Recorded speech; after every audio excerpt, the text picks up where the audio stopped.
ہجرت کرنے والوں کی کاوشیں تاریخ میں ہمیشہ زندہ ہیں اور ہمیشہ زندہ رہے گی انشاءاللہ تعالی۔ یہ کسی کو حق نہیں ہے کہ وہ یہ کہے کہ ہجرت کرنے والوں کی ہم یہ سیٹیں ختم کریں گے، کسی میں یہ دم نہیں ہے، کیونکہ یہ اتنے ہی کشمیری ہیں جتنے آپ کشمیری ہیں، اور انہوں نے جو کشمیر کے لیے قربانیاں دی ہیں، ان کے آباء و اجداد نے جو قربانیاں دی ہیں، پوری دنیا اس کی معترف بھی اور اس کو تسلیم بھی کرتی ہے۔ جو بڑی بہن بھی ہیں، بڑی شفقت فرماتی ہیں ہر موقع پہ، اور جب یہ ایم پی اے تھی اور جب یہ ایم این اے بنی، تمام موقعوں پر میں نے ان کو دیکھا کہ یہ پارٹی کے لیے ہر وقت اپنے آپ کو نہ صرف اویلیبل رکھتی ہیں، بلکہ میں نے کبھی ان کے ماتھے پہ شکن نہیں دیکھی، کبھی گلہ نہیں دیکھا، کبھی شکوہ نہیں دیکھا۔ تو یہ ہمیشہ اپنا بھرپور کردار ادا کرتی جماعت کے لیے۔ محترمہ بی بی وڈیری صاحبہ، جن کا ہمیشہ دست شفقت ہمارے ساتھ رہتا ہے، اور میں سمجھتا ہوں کہ جس طرح حلقے میں عمران جاوید صاحب اور بی بی وڈیری صاحبہ پارٹی کا علم اٹھا کے ہر جگہ پہنچتے، میں پچھلے دنوں میں حیران ہو گیا۔ ہمارا ایک کاؤنسلر ہے طارق، اس کے ساتھ ایک واقعہ پیش آیا، موقع پہ جا کے انہوں نے جس طریقے سے اس معاملے کو حل کیا، میں سمجھتا ہوں کہ یہ بہت درد رکھتے ہیں ہمیں لوگوں کا۔ محترمہ امرین اسماعیل صاحبہ ایم پی اے، آپ کا شکریہ جی، آپ تشریف لائیں گے۔ ہماری بہن بھی ہے، بھابھی بھی ہے، محترمہ زینب بلوچ صاحبہ ایم این اے، ممبر قومی اسمبلی، یہ جس خاندان سے ان کا تعلق ہے، اور ماشاءاللہ سارے ہی فیملی ممبر جس طریقے سے ڈیوٹی دیتے ہیں، میں بڑا شکر گزار ہوں۔ محترمہ رشدہ لودھی صاحبہ، نہ صرف بار پالیٹکس میں جنہوں نے جس طرح نام بنایا، مگر جس طریقے سے اس حلقے کی نمائندگی کر رہی ہیں، ہمیں بڑا فخر ہے۔ اور آپ دیکھیں کہ اس حلقے کے اندر اللہ تعالیٰ نے جہاں آپ کو ایک ایم این اے دیا ہے، وہاں دوسری ایم این اے بھی دی ہے، وہاں پہ ایم پی ایس بھی دی ہیں، تو ہماری ریزرو سیٹس کی بھی جو نمائندگی ہے وہ میرا خیال ہے پورے پنجاب میں سب سے زیادہ اس حلقے سے ہے الحمدللہ۔ جناب میاں سلیم صاحب، ہمیشہ ہی میں ان کو کہتا ہوں کہ یہ اچھے اور برے وقتوں دونوں کے ساتھی ہیں، اور جماعت کے لیے بھی، میرے اپنے لیے بھی، انسان کے اوپر 100 اتار چڑھاؤ آتے ہیں۔ مشکل وقت تھا میرے پہ، تب بھی یہ ساتھ کھڑے تھے، آج اچھا وقت ہے تب بھی یہ ساتھ کھڑے تھے، میں ان کا بڑا شکر گزار ہوں۔ تنویر بٹ صاحب، ہمیشہ سے میں جب سی ایم سیکریٹریٹ میں تھا تب بھی الیکشن کے موقعوں پہ یہ بڑی رہنمائی فرماتے تھے، میں ان کا بہت مشکور ہوں، اور آپ سب ساتھیوں کا، آپ نے جس پیار سے، جس محبت سے، جس عزت سے نوازا ہے، ہمیشہ ہر موقع پہ ہی، اور جب بھی اس حلقے کی بات ہوتی ہے تو یہ ساتھی نہ صرف متحرک ہیں، ایکٹیو ہیں، بلکہ پورے لاہور میں نظر آتا ہے کہ ایک حلقہ ایسا ہے کہ جس کے لوگ ہر موقع پہ جماعت کے لیے اپنی بھرپور کاوش کرتے ہیں۔ آج کیسا اتفاق ہے کہ 19 جولائی کی تاریخ یوم الحاق پاکستان کے نام سے جانی جاتی ہے، اور آج کشمیر کے حوالے سے آج جب ہم اکٹھے ہیں کشمیر کی جو مہاجرین کی سیٹیں اس کے الیکشن کے لیے، تو 19 جولائی 1947 کو سری نگر میں مقبوضہ اور آزاد جموں و کشمیر کے لوگوں نے آل جموں کشمیر مسلم کانفرنس میں یہ قرارداد منظور کی تھی کہ ہم پاکستان کے ساتھ اتحاد کر رہے ہیں۔ تو آج کی تاریخ نہ صرف موضوع ہے اس حوالے سے، بلکہ کشمیر کی جدوجہد، کشمیریوں کا حق خود ارادیت، جس کی ضمانت اقوام متحدہ کی سیکیورٹی کاؤنسلز کی قراردادوں میں موجود ہے۔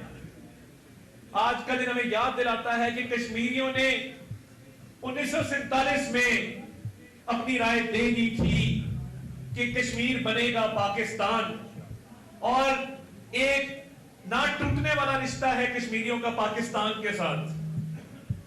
یوم الحاق پاکستان کے موقع پر میں آپ کو یہ کہنا چاہتا ہوں کہ کشمیری پوری دنیا میں بستے ہیں، پورے پاکستان میں بستے ہیں۔ جتنے کشمیری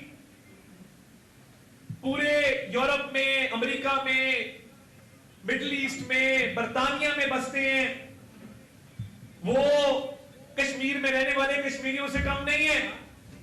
جو کشمیری پورے پاکستان میں ہجرت کر کے آئے، ان کے آباء و اجداد کی قربانیوں کی داستان کبھی اٹھا کر دیکھیں کہ جب وہ ہجرت کر کے آئے تو ان کی قربانیاں کشمیر کوز کے لیے، کشمیر کی دھرتی کے لیے، ہجرت کر جانے سے کیا آپ کا حق ختم ہو جاتا ہے؟ اس دنیا کی تاریخ میں 2 ہجرتیں ایسی ہوئی ہیں کہ جن کی بنیاد پہ جو ریاستیں قائم ہوئیں اللہ تعالیٰ نے ان کو کامیابی سے بھی نوازا اور ان میں برکت بھی عطا فرمائی۔ ایک ریاست طیبہ ہے جس میں نبی کریم صلی اللہ علیہ وسلم نے ہجرت کی مکہ سے مدینہ اور ایک ریاست کی بنیاد رکھی، اور دوسری ریاست پاکستان ہے جس کی 27ویں رمضان کی شب ایک ہجرت ہوئی جس میں نوجوان، بزرگ، بہنیں، مائیں سب کچھ قربان کر کے ہندوستان سے ہجرت کر کے پاکستان آئے۔ یہ ہجرت یہ ایک سٹرگل کی نشانی ہوتی ہے، یہ ہجرت اس میں بڑی برکت ہوتی ہے، اور ہجرت کرنے والوں کی قربانیاں، ہجرت کرنے والوں کی کاوشیں تاریخ میں ہمیشہ زندہ ہیں اور ہمیشہ زندہ رہیں گی انشاءاللہ تعالی۔ یہ کسی کو حق نہیں ہے کہ وہ یہ کہے کہ ہجرت کرنے والوں کی ہم یہ سیٹیں ختم کریں گے، کسی میں یہ دم نہیں ہے، کیونکہ یہ اتنے ہی کشمیری ہیں جتنے آپ کشمیری ہیں، اور انہوں نے جو کشمیر کے لیے قربانیاں دی ہیں، ان کے آباء و اجداد نے جو قربانیاں دی ہیں، پوری دنیا اس کی معترف بھی اور اس کو تسلیم بھی کرتی ہے۔ تو یہ جو مذموم سازش ہوئی پاکستان کے خلاف، کشمیر کوز کے خلاف، اس کے پیچھے ایجنڈا اور تھا، ورنہ کیا وجہ ہے کہ جب پچھلے دفعہ مذاکرات ہوئے تو ان کی تمام ڈیمانڈز کو مانا گیا، بیٹھ کے بات چیت کی گئی اور ان کو کہا گیا کہ آپ جو چاہتے ہیں ہم کرتے ہیں۔ اس دفعہ جلاؤ گھیراؤ، تشدد کی سیاست اور یہ سیٹیں ختم کرنے کی سازش، یہ سیٹیں ختم کرنے کی سازش نہیں تھی، یہ پاکستان سے کشمیر کے رشتے کو کمزور کرنے کی سازش تھی۔ یہ وہ سازش تھی جس کے تحت کشمیریوں کے حقوق کو وہ سلب کرنا چاہتے تھے۔ کیا کوئی یہ ڈکٹیٹ کر سکتا ہے کہ برطانیہ میں بیٹھا کشمیری، امریکہ میں بیٹھا کشمیری، لاہور، کراچی، پشاور، کوئٹہ میں بیٹھا کشمیری اس کی کشمیریت پہ کوئی سوال اٹھا سکتا ہے؟ ہرگز نہیں، اور نہ اجازت دیں گے کسی کو یہ سوال اٹھانے کی۔ کوئی چند ہزار بندے اکٹھے کر کے لشکر کشی کرے، کیلوں ڈنڈوں کے ساتھ لیس ہو کر آئے اور سمجھے کہ اسلحے کے زور پہ وہ اپنی بات منوا لے گا تو ریاستوں کے آگے یہ چیز کوئی معنی نہیں رکھتی۔ اور الحمدللہ لوگوں کی سپورٹ حاصل نہیں تھی، ورنہ الیکشن میں جاتے، الیکشن لڑتے لوگوں کے پاس اپنا ایجنڈا لے کر جاتے اور کہتے یہ ہمارا منشور ہے، اور اسمبلی میں آ کے یہ بات کرتے، کیونکہ پتا تھا کہ کشمیری اس سازش کو اٹھا کے باہر پھینک دیں گے، اس لیے اس الیکشن میں جانے کی نہ جرت کی نہ ہمت کی۔ تو میں آج مہاجرین کے سیٹ کے الیکشن کے حوالے سے بات کرنے آیا ہوں۔ ہماری جو دونوں سیٹیں ہیں LA-34 میں جو جموں کی سیٹ ہے، ناصر ڈار صاحب کا اور کرن ڈار صاحبہ کے خاندان کا جو مسلم لیگ نون سے رشتہ ہے، ان کے والدین کے زمانے سے ان دونوں بہن بھائیوں نے وفاداری میں کوئی کمی نہیں چھوڑی۔ ان دونوں بہن بھائیوں نے جماعت کے لیے ہمیشہ اپنی خدمات پیش کی، اور آج جب یہ الیکشن میں کھڑے تو ہماری ذمہ داری ہے کہ ہم اپنے حلقے سے ان کو کامیاب کر کے بھیجیں، اور اپنے پولنگ سٹیشن سے جو ہے ان کو بہت بڑی کامیابی سے انشاءاللہ بھیجیں۔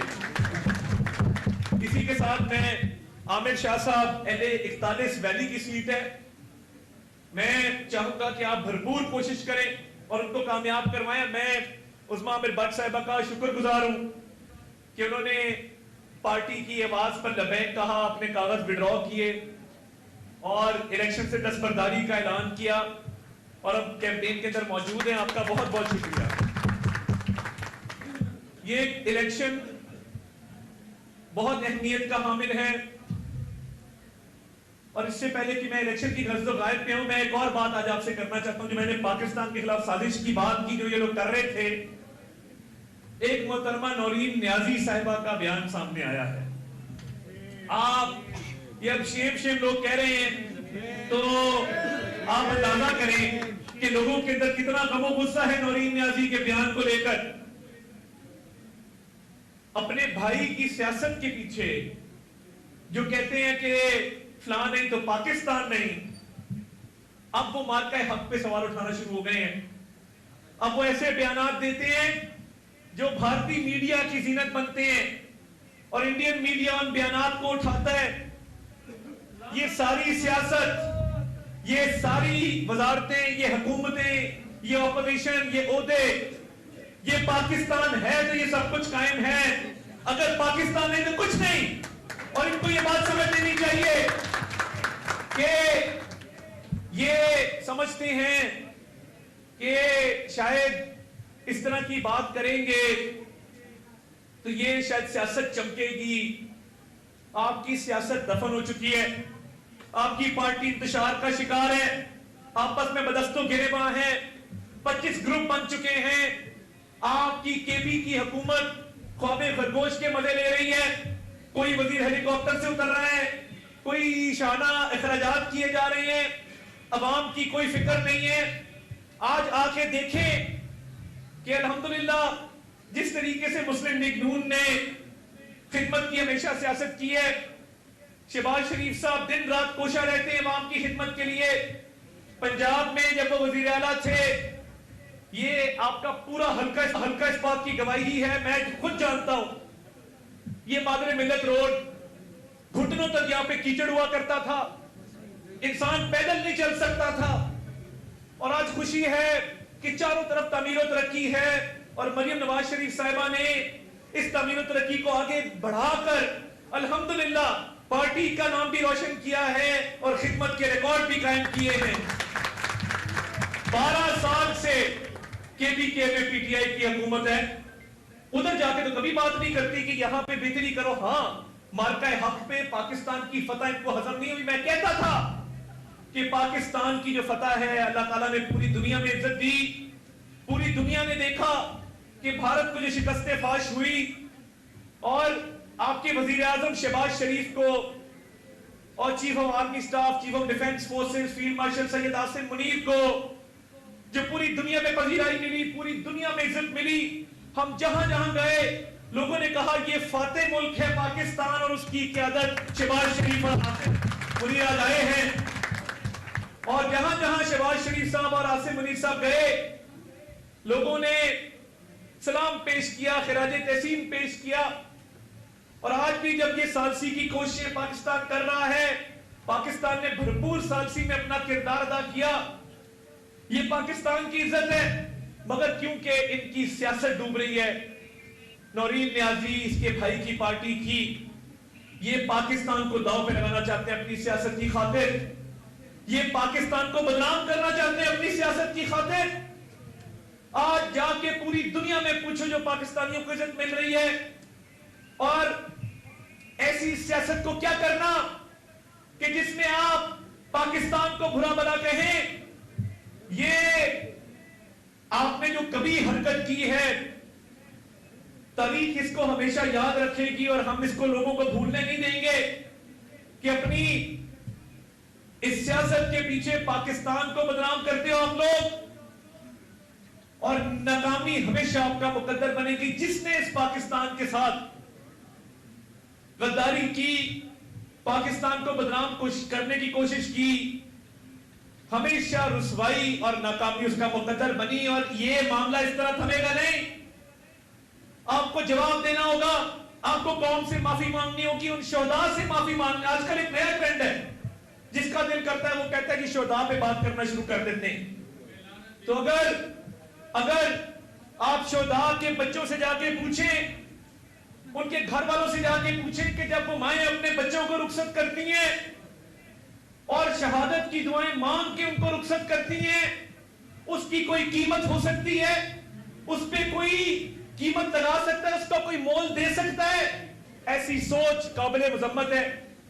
اور ہم یہ سمجھتے ہیں کہ یہ جو سیاست کے لیے ریاست کی بے توقیری کرنے پر یہ اتر آئے ہیں.